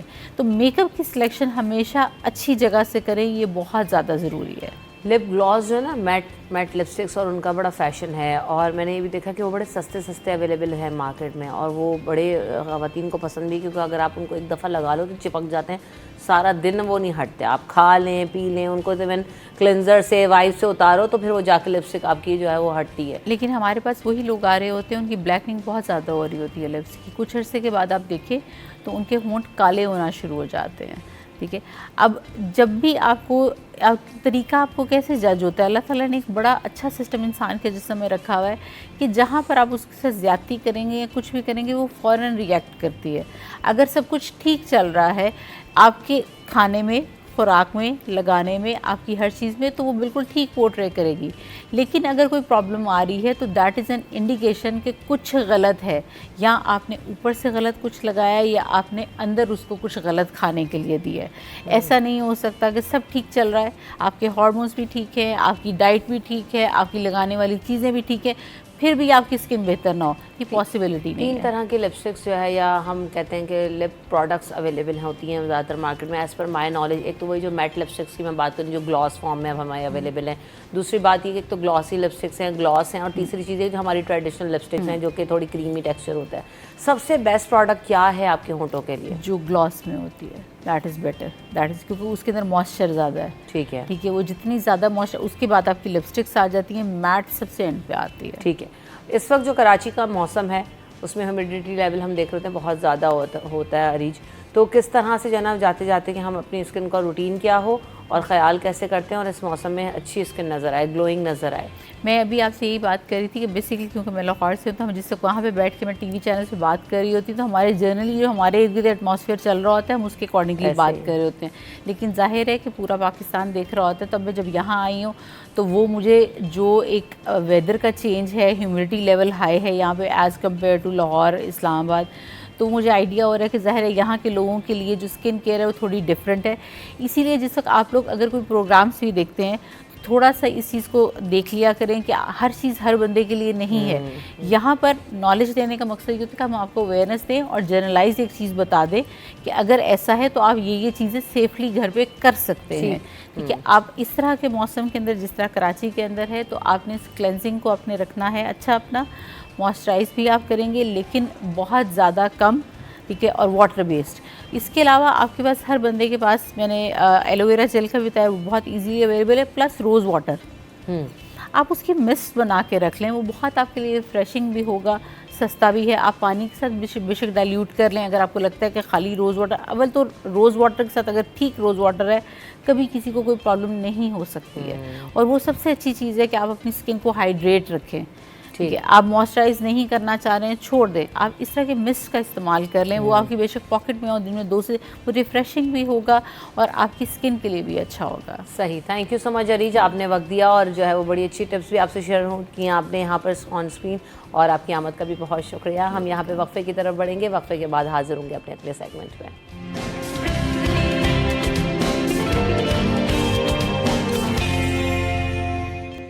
Welcome back in city at 10। तो जनाब आज हम बात करेंगे, आज का जो हमारा मौजू है वो ये कि इस वक्त हम देख रहे हैं कि हर शख्स पढ़ने के बाद जाता है कि उसको रिक्रूटमेंट एजेंसीज़ जो है ना वो मिल जाएं, फौरी तौर पर जो है ना किसी भी इदारे से मुंसलिक हो जाएं, अच्छी नौकरियां मिल जाएं।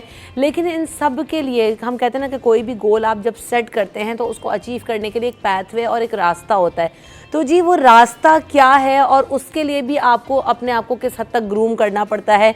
क्या हमारी यूनिवर्सिटीज़ और हमारा एजुकेशन सिस्टम इस काबिल है कि जैसे ही बच्चा यूनिवर्सिटी से डिग्री लेकर निकलता है और वो किसी इदारे में जाने के लिए क्या तैयार होता है या नहीं होता, और उसको किस हद तक तैयारी की ज़रूरत है साथ साथ स्टडीज़ के या स्टडीज़ के बाद? इस हवाले से हम बात करेंगे और हमारे साथ जो लोग हैं, जो पैनल है, वो हमें इस हवाले से ट्रेन करेगा और बताएगा। क्योंकि ज़ैनब अंसारी हमारे साथ मौजूद हैं, आप कॉर्पोरेट ट्रेनर भी हैं। ज़ैनब से तो अब आप सब वाकिफ़ ही होंगे, वेलकम करते हैं ज़ैनब को शो में। और साथ साथ जो है मेरे साथ फरियाल शाहिद ख्वाजा साहिबा भी मौजूद हैं, आप भी ओनर और फाउंडर हैं HR विज़र्ड्स की, लाइफ कोच भी हैं, NLP प्रैक्टिशनर भी हैं। Welcome to the show. Faryal आपको भी बहुत ज़्यादा खुशामदीद कि आप इस शो का हिस्सा होंगी।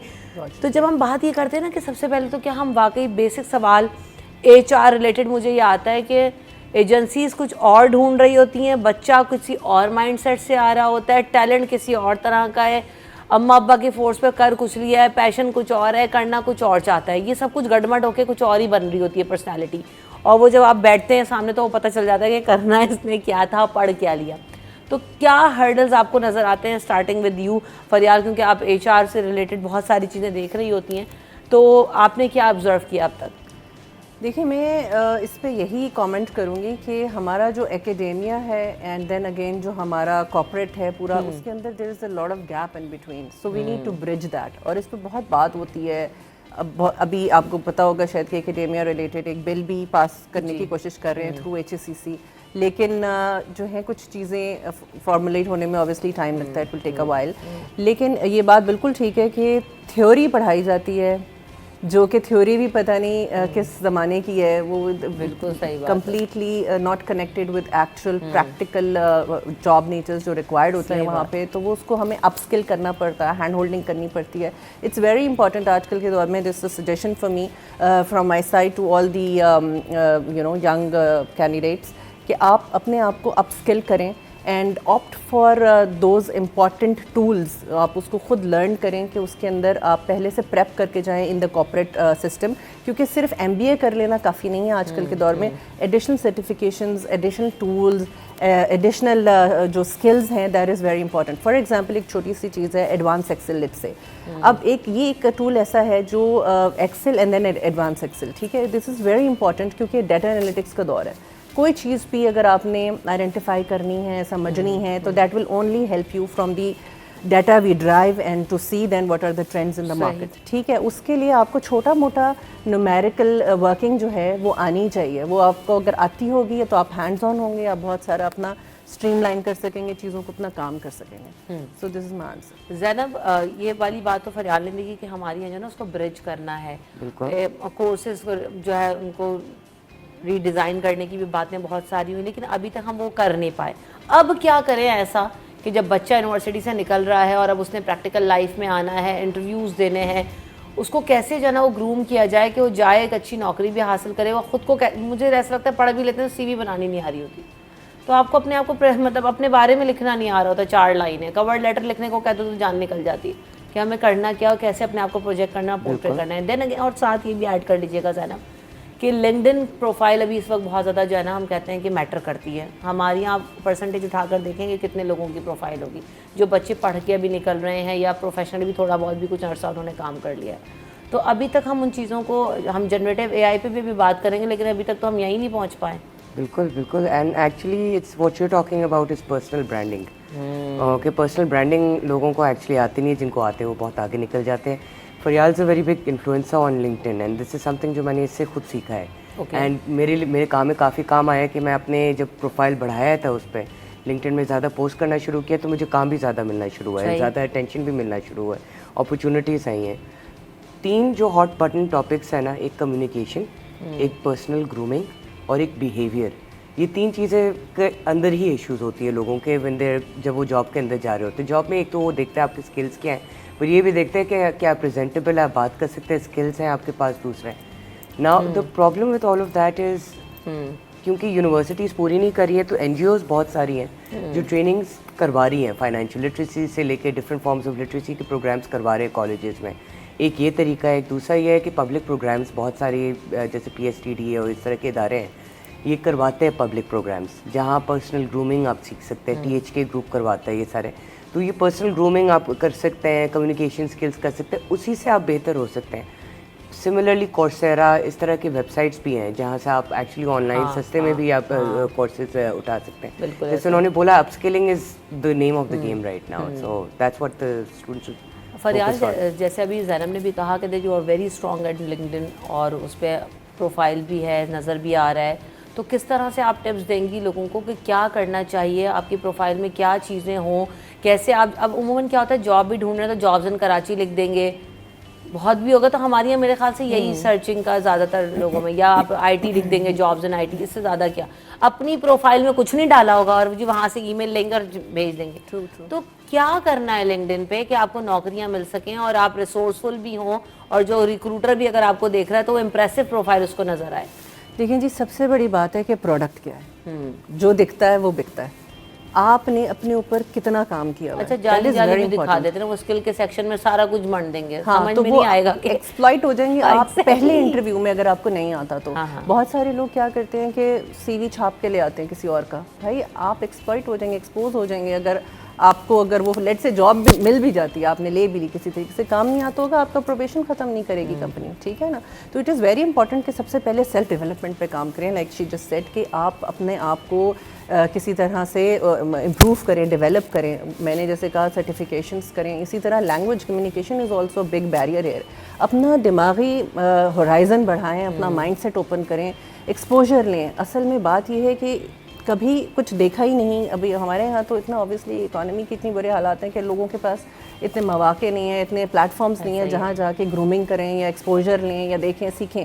बट एक चीज़ ज़रूर है, आप इंटरनेट का इस्तेमाल बेहतर तरीके से कर सकते हैं। मुझे तो ऐसा लगता है कि अब इस दौर में ना आप ये नहीं कह सकते कि मुझे स्किल सीखने के लिए जो है ना फाइनेंस की ज़रूरत है। जी, बिल्कुल। हर चीज़ यूट्यूब पे और आपने जैसे इतने सारे प्लेटफॉर्म्स जैनब ने भी बताया, आपको मिल जाती है चीज़ें। जी, अगर आप सीखना चाहते हैं ना, अगर आप लेट से पावर BI भी सीखना, Coursera is offering a very good by the way course for power BI also. और मेरे पास HR में जितने छोटे बच्चे होते हैं, क्योंकि यूनिवर्सिटीज़ उनको नहीं पढ़ाती हैं, ऐसा ही है। जिसका खुद जो ड्रिवन होता है, जो सेल्फ ड्रिवन होता है, जिसका खुद इनिशिएटिव वो लेके जो अपने आप को डेवलप करना चाहता है, वो यूट्यूब, गूगल, इन सब चीज़ों पे सब कुछ पड़ा हुआ है और वो सीख लेते हैं। अगेन आजकल तो ये जनरेटिव AI का दौर है, आपको और सपोर्ट मिल रही है, हर चीज़ मिल जाती है। सो इट्स जस्ट दैट कि आप कितने सेल्फ ड्रिवन हैं और कैसे चीज़ों को खुद पिक करें। आपका सवाल coming back on the LinkedIn post, तो पॉइंट यही है कि आप पहले अपना प्रोडक्ट इतना एक्साइटिंग बनाएं, इतना अच्छा बनाएं कि वो सेल हो सके। जब आप लोगों को कुछ जान नज़र आएगी, जब कोई कंटेंट अच्छा होगा, तभी तो उसके ऊपर लाइक्स भी आएंगे और फॉलोअर्स भी बढ़ेंगे और आपका प्रोफाइल अच्छा होगा, विजिबल होगा। और ऑब्वियसली अच्छे प्रोफाइल को एंगेज भी करते हैं, फिर कॉर्पोरेट भी एंगेज करते हैं कि यार ये बंदा जो है ना, इसने ये सर्टिफिकेट्स किए हुए हैं, इसका ये एक्सपोजर है, इसको ये काम आता है। ओनली देन उसका एक्सेस और आसान हो जाएगा। सेल्फ ग्रूमिंग पे काम करें, the way you look, the way walk the talk वाली बात होती है, द वे यू स्पीक, ठीक है, अपनी कम्युनिकेशन जो आपकी है उसको इम्प्रूव करें। So these are all I think basic points. बिल्कुल ऐसे ही है। अभी हम जब बात कर रहे हैं कि हम क्या दुनिया में हम देख रहे हैं टेक्नोलॉजी का इस्तेमाल बहुत ज़्यादा हो रहा है, जैसे भी कहा कि अभी ज़ैनब कि आप सब चीज़ अपना स्किल अच्छी तरीके से ग्रूम कर सकते हैं अगर आप इन टेक्नोलॉजी का और IT का और आप ये जो टूल्स हैं इनका इस्तेमाल करें। लेकिन आप समझती हैं कि अगर यूनिवर्सिटीज़ में नहीं पढ़ाया जा रहा है तो हमारे यहाँ स्टूडेंट्स को भी नहीं पता है कि अभी मैं फॉर एग्जाम्पल मैं अपनी फील्ड में भी जा रहा हूँ तो मुझे क्या करने की ज़रूरत है, मुझे किस तरह से अपने आप को स्किल करना चाहिए।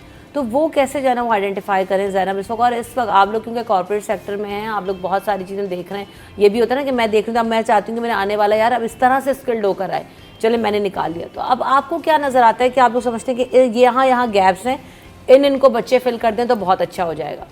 वेल एज आई सेड, वो जो 3 हॉट बटन टॉपिक्स थे, कम्युनिकेशन, बिहेवियर और आपकी पर्सनल ब्रांडिंग, ये ज़्यादातर बच्चों को एक्चुअली अंदाज़ा है। जेनजी जो है ना वो काफ़ी तेज़ है हमसे ज़्यादा। ओके, एंड अभी मैं काम कर रही हूँ काफ़ी सारी यूनिवर्सिटीज़ के साथ इन्हीं सब्जेक्ट्स पे, एंड मैंने ये नोटिस किया था कि जिस लेवल पे हम थे यूनिवर्सिटी पे, हमसे कई ज़्यादा आ गए, कई ज़्यादा। व्हेन आई से दैट, मैं कहती हूँ कि ये एक्सपोजर उनको सेंस है, उनको पता है कि गैप किधर, उनको ऑलरेडी पता है, उनको बताने की ज़रूरत नहीं है। मैं बैठी हुई थी अभी BNU के स्टूडेंट्स के साथ, उलम्स के स्टूडेंट्स के साथ लाहौर में। I was not expecting the sort of reaction जो वो मुझे जवाब दे रहे थे, मेरे पास जवाब नहीं था उनके लिए। And they were very aware and they understood कि गैप्स किधर है और वो गैप्स खुद अपने आप से वो कवर करते हैं। तो वो सेल्फ मोटिवेटेड, वो उम्र भी ऐसी है जिसमें आप सेल्फ मोटिवेटेड है अगर आपको कोई गाइड। तो जो इंटरनेट है ना हमारा, अब जो भी कुछ बोल रहे हैं सोशल मीडिया ने गाइड किया है इस जनरेशन को, बहुत अच्छे तरीके से किए, हमसे बेहतर गाइड किया है actually, unfortunately, but that's the truth in this situation. दुनिया में जो है ना, हम अगर HR वर्ल्ड की बात करें और HR में भी अब टेक्नोलॉजी का ज़ाहिर सी बात इस्तेमाल होगा, सब होगा। दुनिया के स्टैंडर्ड्स के मुताबिक हम कहाँ इस वक्त स्टैंड कर रहे होते हैं। और फिर वही वाली बात है ना कि यहाँ से हर शख्स बाहर जाके काम भी करना चाह रहा है, अपने आप को प्रोजेक्ट भी करना चाह रहा है, लेकिन वो होगा कैसे? क्योंकि क्या आप समझती हैं कि बहुत ज़्यादा गैप नज़र आता है उस मार्केट में और इस मार्केट में, और हमारे वर्किंग स्टाइल में और उनके वर्किंग स्टाइल में? Definitely there is a lot of gap, but there is a margin of improvement as well. देखिए, दुनिया इस वक्त आजकल बात कर रही है टेक 4.0 की, ठीक है, जो इंडस्ट्रियल रेवोल्यूशन की बात हो रही है। और अगर हम 3.0 की बात करें तो that is that basic bare minimum cloud based internet, computers and all that. तो अगर मैं उसके ऊपर एक देखूँ कि एक सर्वे जनरेट हुआ था डेलॉइट की तरफ से, जिसमें रजिस्टर्ड कंपनीज़ की बात की गई थी 2022 में, कि अबाउट 40% कंपनीज़ जो हैं वो 3.0 के ऊपर जा रही हैं, and few of them are also progressing. ठीक है, सो ऐसी बात नहीं है कि काम नहीं हो रहा है, काम हो रहा है, but there still a lot of room for improvement. होता क्या है कि रिसेप्टिविटी नहीं है, बहुत ज़्यादा जो है वो फियर ऑफ अडॉप्टेबिलिटी आ जाता है, मतलब रेजिस्टेंस बहुत ज़्यादा आपको फील होती है। क्योंकि अगर आप एक छोटा सा भी सॉफ्टवेयर लेट से किसी कंपनी में इंट्रोड्यूस करा देते हैं, लेट से HR का ही सॉफ्टवेयर है, तो अब HR एक ऐसा फंक्शन है जिसके अंडर सारे एम्प्लॉयज़ आ जाते हैं, तो everybody will have to actually use that dashboard और दैट सिस्टम। सो बहुत सारे टाइम्स हम ये फील कर रहे होते हैं कि उनको बहुत मल्टीपल टाइम्स ट्रेनिंग देनी पड़ती है, वो रेजिस्ट कर रहे होते हैं, यार मैं मैनुअली कर लूँगा, तुम ज़रा HR वाले को बुलाओ, यार ये कैसे करना है मुझे बता दें, बार बार रिपीटेटिवली। क्यों? क्योंकि आप अगेन आप अडॉप्टेबिलिटी में जो है ना आपको हिंड्रेंस है या ब्लॉकेज है, या आप उसको रेजिस्ट कर रहे हैं। अगर आप खुद से उसको थोड़ा सा वक्त दे के एक दफ़ा सीख लेंगे तो उसके लिए आपके लिए आसानी है, आप खुद अपनी चीज़ें एंटर कर सकते हैं। You don't want to call anyone, यार वो आज छुट्टी पर है तो जो है ना वो मेरा काम रुक गया, तो आपका काम नहीं रुकेगा, you can do it yourself. So बात ये है कि देयर इज़ अभी बहुत रूम है, चैटबॉट्स आ गए अभी। आजकल का जो HR है, कितने ही कंपनीज़ हैं जो चैटबॉट्स पे काम कर रही हैं, कितने सारे फंक्शंस को वो सपोर्ट करता है। 24/7 आपके पास ये एजिलिटी आ जाती है इस चीज़ की कि आप रिस्पॉन्सिव हैं। ठीक है, उसके कुछ फ्लॉज हो सकते हैं, लेकिन दुनिया अब चैटबॉट पे भी पुरानी हो चुकी है, अभी तो नए अब बॉट्स की बात हो रही है। ठीक है, अभी आज के दौर में अपॉइंटमेंट लेटर्स हमारे HR फंक्शन में बहुत सारी कंपनीज हैं जो आज भी मैनुअल तरीके से टाइप करके या उसमें चेंजेस करके उसको प्रिंट करते हैं। However it's suppose to be automatically generated through the system. अब बाहर के मुल्कों में, UK में, one of my friends is working there, HR function के अंदर उनकी डाटा क्लेंजिंग हो रही होती है ऑटोमेटिकली थ्रू द बॉट्स। ठीक है, तो वो उसमें आपका, लेकिन उसमें होता है कि you have to be up to date. उसके भी बैकड्रॉप्स ये है ज़रूर कि आपका जो कोऑर्डिनेटर है, wherever is operating it, the human element in it, उसके अंदर डाटा पुश होना ज़रूरी है, तभी वो उसकी टाइमली क्लेंजिंग करेगा। या सो इसमें बहुत सारी जो हमारे CEOs हैं या जो अथॉरिटीज़ हैं, अगेन इनका बहुत बड़ा रोल है कि ये ऑप्ट करें कि इन्होंने इन चीज़ों के लिए पैसा रखना है, एक बजट रखना है, so that it will only help their own company in that to make it global, to give the direction. अच्छा, ये जो लर्निंग और ट्रेनिंग का सिलसिला है, ये हम देखते हैं कि जो अच्छी कंपनीज़ हैं वो जारी रखती हैं थ्रू आउट द ईयर, हम देख रहे होते हैं उनके मुख्तलिफ प्रोग्राम्स होते हैं, तो ये किस हद तक हेल्पफुल होते हैं, नहीं होते हैं, और आने वाले जब स्टूडेंट्स आ रहे हैं, नई प्रैक्टिकल लाइफ में आ रहे हैं, तो उनके लिए ये ट्रेनिंग्स और सेमिनार्स किस हद तक हेल्पफुल होती हैं? हम इन तमाम चीज़ों पर बात करेंगे, इनकी अहमियत क्या है आफ्टर दिस ब्रेक।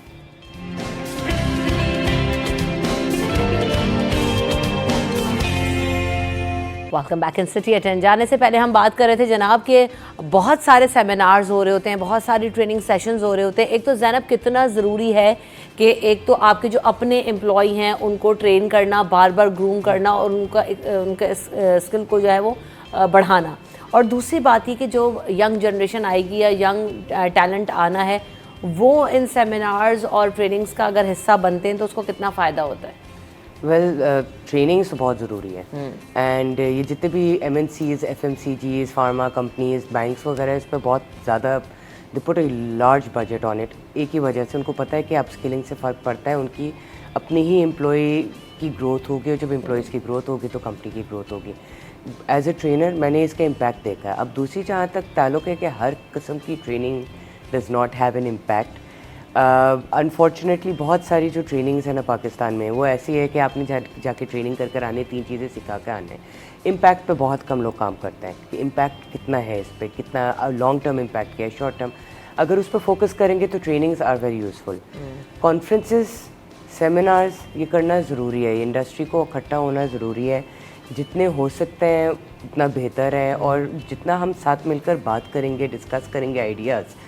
अभी रिसेंटली एक पूरी सीरीज़ ऑफ कॉन्फ्रेंसेस थी जिसमें हम दोनों भी were part of it, and हमने ये देखा है कि इन 6-7 कॉन्फ्रेंसेस के अंदर जो बड़े नाम आए, उन्होंने बैठ के पूरी ऑडियंस को एजुकेट कर दिया इस साल के ट्रेंड्स और सारी इन्फॉर्मेशन के साथ। ये ज़रूरी है, very very necessary. Multinational companies में तो हमें ये रुझान नज़र आ रहा है फरियाल, लेकिन ओवरऑल मुझे ऐसा लगता है कि लोकल कंपनीज़ जो हैं हमारे यहाँ वो सेटअप नहीं है। उनके पास एक बजट भी बड़ा है मल्टीनेशनल कंपनीज़ के लिए, लेकिन जो हमारा एक बहुत बड़ा तबका, सब तो मल्टीनेशनल कंपनीज़ में काम नहीं कर रहे, तो वहाँ मुझे ये कल्चर नज़र नहीं आता, स्पेशली इन पाकिस्तान। तो इसको कैसे बढ़ाया जा सकता है और इसका फ़ायदा कितना होगा? देखिए अगेन मैं यही बात करूँगी, जो अथॉरिटीज़ हैं उनको अंडरस्टैंड करने की ज़रूरत है कि ये उनकी अपनी कंपनी के लिए भी ज़रूरी है and also for the nation भी इट इज़ वेरी इंपॉर्टेंट। उनके जो कंपनी के जो रिसोर्सेज हैं उनकी कैपेसिटी बिल्डिंग उनकी जिम्मेदारी है कहीं ना कहीं, ठीक है। अगर तो इन हाउस कोर्सेज वो बिल्ड कर सकते हैं, अगर तो अपना in house L&D department initiate कर सकते हैं तो ज़रूर करें। Do that, do something for the community as well, for the resource. At least वो लोग जो आपके अंडर काम कर रहे हैं, जो आपकी रिस्पॉन्सिबिलिटी बन जाते हैं, कहीं ना कहीं उन्हें तो एम्पावर करें ना। इफ़ नॉट देन आजकल इतनी सारी कॉन्फ्रेंसेज हो रही हैं, specially we are blessed, we are in Karachi, it's a very dynamic city. बहुत सारे शहरों में इस तरह के काम नहीं हो रहे होते, प्लेटफॉर्म्स नहीं हैं, आपको एक्सपोजर नहीं है कि आप HR लीडर्स से, गुरु से बात कर सकें या नॉलेज एक्सचेंज कर सकें। इन कॉन्फ्रेंसेस का सबसे बड़ा फ़ायदा ये होता है कि आप बेस्ट प्रैक्टिसेस आपको पता चलती हैं। यार आपकी कंपनी में आप ये कैसे करते हैं, आप कोई फ़लाना HR का लीडर है, बताएं, आप हमें शेयर करें कि आप फ़लाना काम कैसे करते हैं। सो उससे आप you get the lead also best practices की, आपको पता चलता है कि एक इंडस्ट्री है तो उसकी डायनामिक्स क्या है और उसमें बेस्ट ऑपरेशंस कैसे चल रहे हैं, लेट्स से। सो वो पॉलिसी मेकिंग, एक्सचेंजिंग और डिज़ाइनिंग और इन सब चीज़ों में आपको उससे आई थिंक ये फ़ायदा होता है एंड इंकरेजमेंट करनी चाहिए। आप अपने स्टाफ को भेजें। कितनी कंपनीज़ हैं, मैं खुद भी अपनी कैपेसिटी में बहुत HR के रिसोर्सेज को कहती हूँ, बेटा वो वहाँ फलाना कॉन्फ्रेंस हो रहा है, सेमिनार हो रहा है, कम एंड अटेंड दैट।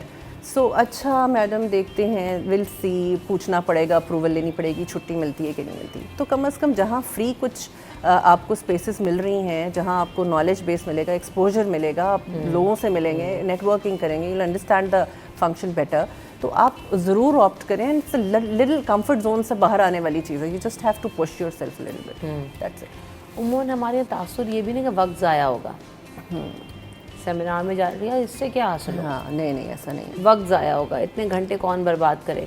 तो ये भी हमारे यहाँ एक जो है ना बहुत ज़्यादा स्टिग्मा कह लें या प्रैक्टिस कह लें, ज़ैनब ऐसा है। बिल्कुल, ये विच इज़ वेरी अनयूजुअल कि वैसे भी लोग अपने टाइम इतनी एफिशिएंटली इस्तेमाल कर नहीं रहे इन द फर्स्ट प्लेस। तो उसके ऊपर से जब आपके पास एक मौका है एक नॉलेज गेन करने के लिए, इजाफा अपने networking is a very big thing that I'm seeing that women don't do, right? Men are generally into it, women don't do. But हम encourage करते हैं कि आप जाए, तो कहते हैं नहीं, अच्छा हमारे पास टाइम होगा, जिस तरह इन्होंने बोला अप्रूवल मिलेगी नहीं मिलेगी। सेल्फ मोटिवेशन इज समथिंग जो आपको खुद इनकलकेट करना पड़ता है। ये बात ठीक है कि हाँ मोटिवेशन भी नहीं होती लोगों में, और वो जाहिर सी बात है जब ज़्यादा काम कर लेते हैं ना, पुराने हो जाते हैं, तो वो बिल्कुल ही ऐसा लगता है मुझे तो हमारी यहाँ ख़त्म हो जाती है। फिर वही वाली बात कि उसमें बहुत ज़्यादा हेल्प आपको ट्रेनिंग सेमिनार्स मोटिवेट करते हैं कि यार अब मुझे कुछ और सीखना है, कुछ नया इम्प्लीमेंट करना है। ऑल्सो माइंडसेट भी तो है ना, लोगों को माइंडसेट यहाँ काम ना करने का है कि हम देर से पहुँच जाएँ, हमारी लेट ना कटे, और हम पूरे टक 5 बजे 6 बजे जब भी ऑफ होता है तो बस देख रहे होते हैं कैसे सुई 12 को हिट करे और हम भागें। तो अगर मोटिवेशन नहीं है कुछ करने की, अगर आप सेल्फ ड्रिवन नहीं है तो आप फिर अच्छा गोरा हमसे ज़्यादा ये कर रहा है, वो क्या कर रहा है कि वो 8 o'clock आ रहा है और 5 o'clock निकल रहा है, लेकिन वो क्या कर रहा है 8 to 5 में वो ऐसा काम करके जा रहा है कि जो उसने करना है वो करना है। हमें जी सब कुछ उस 8 to 5 में हमें करना है काम के अलावा। तो ये भी कॉन्फ्रेंसेस में जो आपके क्वेश्चन जब पूछते हैं ना, आपको पता चल जाता है ऑडियंस की कितनी डेप्थ है।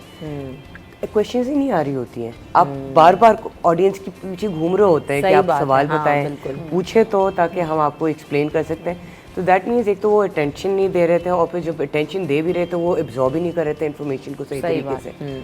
Makes a huge difference. Conclusively फरियाल आप क्या टिप्स देना चाहती हैं? फिर वही वाली बात कि जो लोग यंग लोग इस वक्त आना चाह रहे हैं फील्ड्स के अंदर, प्रैक्टिकल लाइफ के अंदर, उनके लिए आपकी कोई टिप्स क्या होंगी? मेरी सबके लिए यही टिप है कि अपनी प्रोडक्ट पे काम करें, अपनी सेल्फ ब्रांडिंग पे काम करें, एम्प्लॉय ब्रांडिंग पे काम करें। आप अपने आप को खुद ऐसा प्रोडक्ट बनाएं कि आप जो है ना प्लेस हो सकें जगहों पर, और एम्प्लॉयर्स आपको आके चूज़ एंड पिक करें, लोग आपको फॉलो करें, आप उनसे सीखें और वो आपसे सीखें। That's the only way to it. Upskill करें अपने आप को। ज़ैनब? बिल्कुल, I agree with her. And excellence, ये जो लफ्ज़ है ना एक्सेलेंस, ये लोगों को समझ में नहीं आता। एक्सेलेंस का मतलब है बेहतरीन से बेहतरीन पढ़ाई, बेहतरीन से बेहतरीन टाइम मैनेजमेंट, बेहतरीन से बेहतरीन स्किल्स। आप मुस्तकिल ये देखें कि मैं किस तरीके से इम्प्रूव हो सकती हूँ, and then that is the only way moving forward. And अपनी जो मोटिवेशन है उसको बरकरार रखें। जैसे आप लोग दोनों ने ये बात कही कि जब आप मोटिवेटेड रहते हैं ना तब ये सब कुछ आप कर सकते हैं। तो अपनी ज़िंदगी में से मोटिवेशन को ना निकलने दें, मोटिवेट रहें, टाइम का अच्छा इस्तेमाल करें, अपने ऊपर काम करें और आप देखेंगे कि आप ज़िंदगी में बहुत आगे बढ़ सकेंगे। ज़ैनब, वक्त देने का शुक्रिया। फ़रियाल, आपने वक्त दिया, आपका भी बहुत शुक्रिया। रमशा कमर और टीम को दीजिए इजाज़त। हम सबको अपनी दुआ में याद रखिएगा। अल्लाह ने के बाद।